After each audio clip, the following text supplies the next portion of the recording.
عاملين ايه؟ يا رب تكونوا بخير. يلا بينا نعمل الغدا مع بعض. وغدانا سهل وسريع، في 10 دقايق هتكوني عملتي كل ده.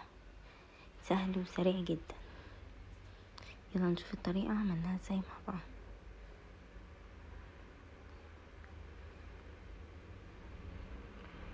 معايا نص كيلو صدور فراخ مقطعاه شرايح صغيرة، انا اللي خلياها مقطعه شرايح كده زي الشاورما يعني.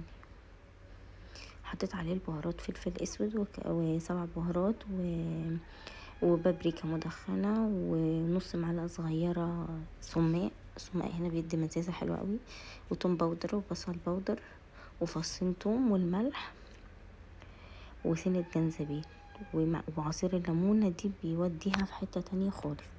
وقلبت الخليط ده كله مع بعض. تقدري تشتغلي فيه كده على طول على البوتاجاز، بيبقى شارب التتبيله وحلو جدا. بس انا كان عندي وقت فسيبته في التلاجة حوالي نص ساعه او ساعه.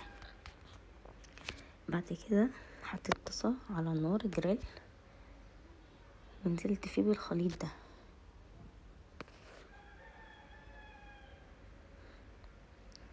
اول ما الزيت سخن نزلت بالخليط، مقلبتوش على طول، سبته لحد ما اخد لون من تحت، ونزلت عليه بمعلقه دبس رمان وانا اللي حبيت احطها هنا. هنعمل الفاهيتا الاصليه بقى. وقلبتهم. بعد كده الكاميرا كانت فاصله وانا بحسبها شغاله. حطيت بصل مقطعه جوليان وفلفل الوان مقطعه جوليان وقلبتهم مع بعض كده. وبعد كده رحت لما استووا، لما الفراخ استوت رحت مغطياها وقافله عليها.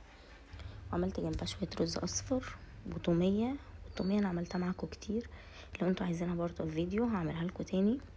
بس كده، ده كان فيديو خفيف ظريف صغير كده، يا رب يكون عجبكم. ما تنسيش تعملي لي لايك وشير ومتابعه.